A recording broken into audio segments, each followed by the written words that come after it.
Hey guys, this is me again, Fatima Arab, and welcome back to my YouTube channel. Tara guys, samahan nyo kami at may pupuntahan tayo. Let's go!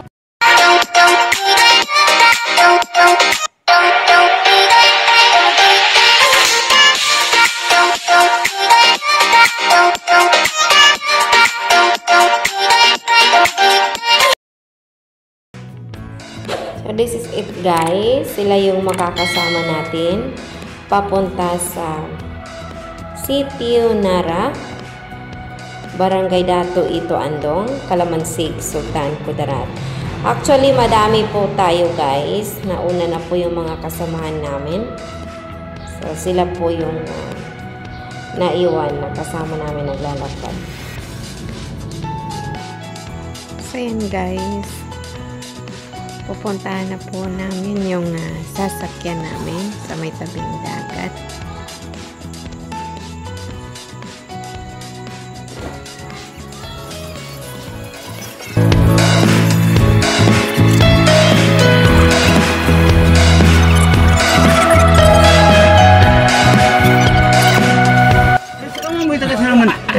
Kita kanina bisado sa mo nan. Sa kay kunutan yan kasi kayo mo yan. Ay, video pala yan. Say hi! Hi sa vlog ko. Say hi po!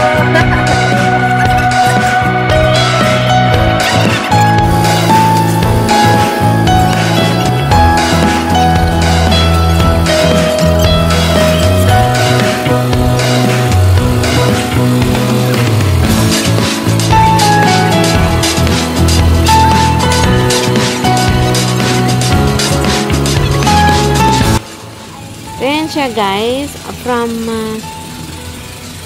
Salamanlibak, Sultan Kudarat to Sitio Nara, Calamansig, Sultan Kudarat. Meron po siyang 2 to 3 hours na biyahe.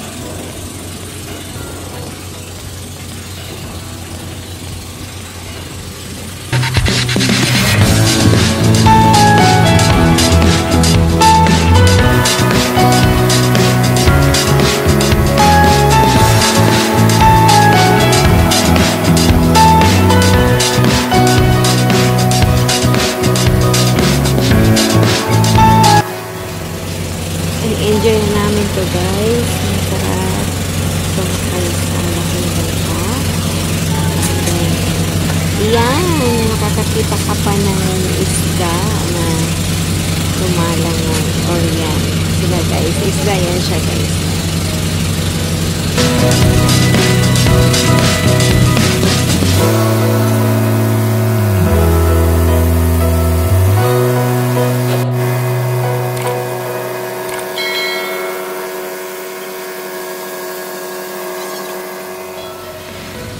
Habang nasa kalagitnaan kami ng aming biyahe guys, yan nakasalubong namin yung uncle ng asawa ko or kapatid ng father-in-law ko po.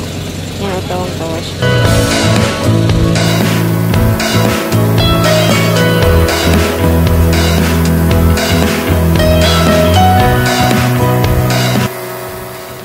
Yan yung activity ng asawa ko guys. Yan, nabibingi daw siya sa tunog ng makina, kaya iyan, naghanap siya ng kanyang makakain. So, ang ganda ng view guys. As you can see, ang linaw talaga ng dagat.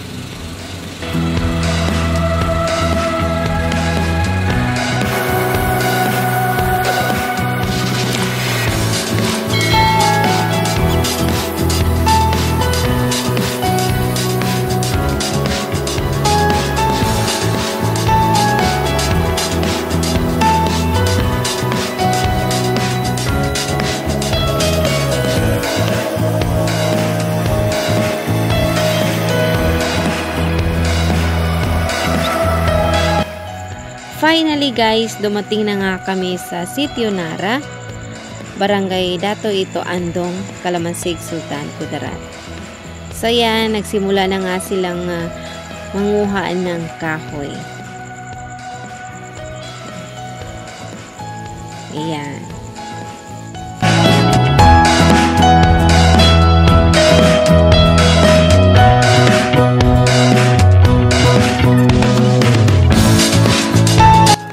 Nagsimula na nga talaga silang magsibak ng kahoy, guys. At sila ay tulong-tulong sa paggawa nito.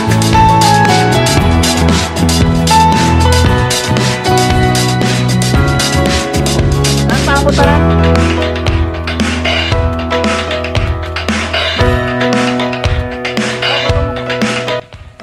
Yan yung sinasabi nilang Balat Island, guys. As you can see, guys, nagpapainit po kami ng tubig. At nang sa ganun ay magawaan namin ng kape ang mga nagsisibak ng kahoy.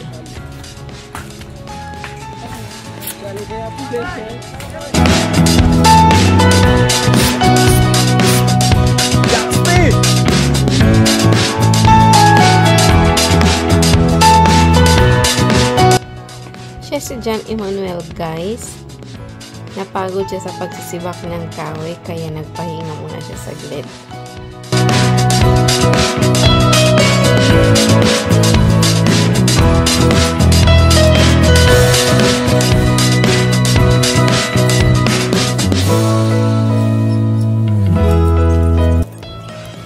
As you can see, guys, ito yung bahay ng kaibigan ng tatay ko.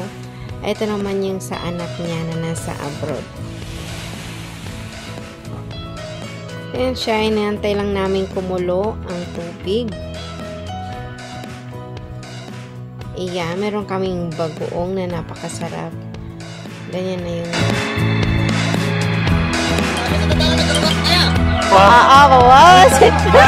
Brad! Seryoso kayo? Brad, gaturn on talaga si Smil sa kama. Bumanig jelly po na puat ka. Tingnan na.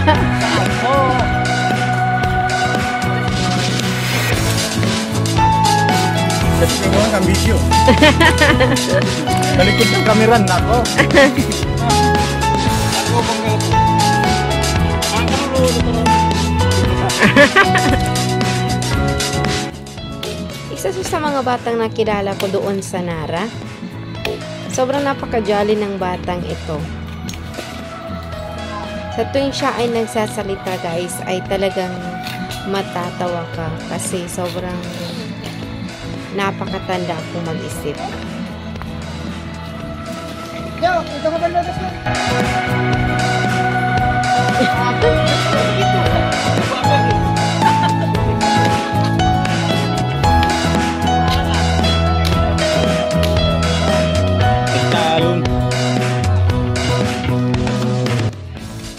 So, gabi na po this time. So, yan. Kami po ay nag-uusap-usap sa terrace.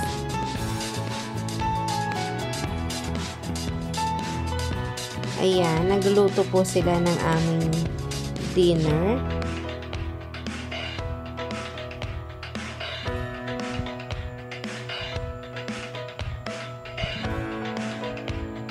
Ganito lang naman ang buhay sa Nara, guys.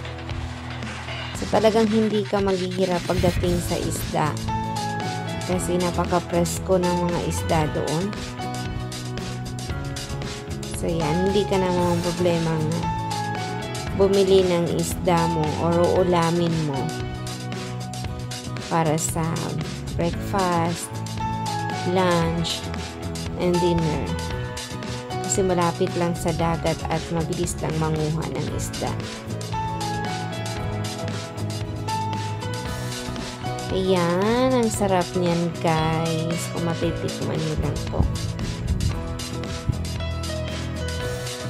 Siya si Papa Ali, kapatid ng father-in-law ko. So, yan yung mga kasama namin doon, guys. Ayan, nag-aantay ng dinner.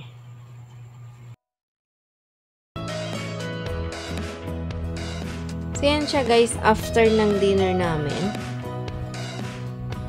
Nagsimula na silang ibalot sa sako ng semento ang lahat ng mga nasibak nilang kahoy. At nang sa ganun, kinabukasan ay madala na namin pabalik sa Salaman, Ibak, Sultan Kudarat para sa 7 days ng aking father-in-law. Of course, kinaumagahan guys. Ayan, hindi mawawala. Siyempre, pictorial ako. Ligo sa dagat. As you can see guys, kasama ko ang mga bata doon. Naligo kami sa dagat. Sobrang ang saya-saya guys.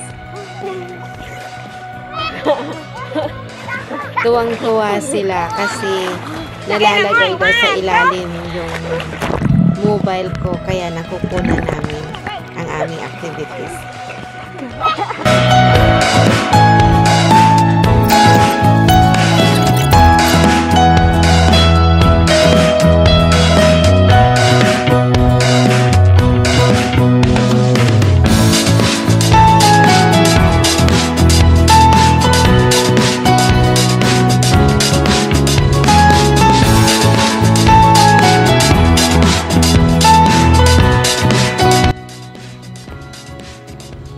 Yan guys, talagang sinulit ko ang pagligo ng dagat kasi minsan lang makaligo. So yan, first time kong naligo since dumating ako from UAE. Yan, first time sa dagat, kaya sinulit. Siya si Ramram. Siya naman si Julas na sobrang ini-enjoy ang pagbabangka. Siyempre ako. And of course, si Miss Adeline Arab. Sila naman si Abdullah and Dato Nur. Sobrang ini-enjoy nila ang kanilang underwater activity. So yan, ang ganda ng Nara guys. Ang ganda ng view. Habang ini-explain sa amin ng asawa ko ang kanilang mga lupaan sa Nara. So yan. Tanong pa din ang mga mais din mo, mabuhay pa mais. Siksi sa Nara. Unggoy. Saan tayo ngayon, ma'am? Ito yung Nara na hindi ko alam kung sino nakatira dito. Kasi samsid lang kami. Pagka nakikibangka lang, hindi pa naman marunong mag-swimming. Ayan, nakita mo ba yung balyena? Nasaan na? Ano yung balyena? Kahit malayo nakikita. Hanggang dito na lamang po ang aming Nara adventure. Sana nag-enjoy po kayo sa inyong napanood. Please don't forget to like and subscribe. Maraming salamat po and see you on my next video. Bye-bye!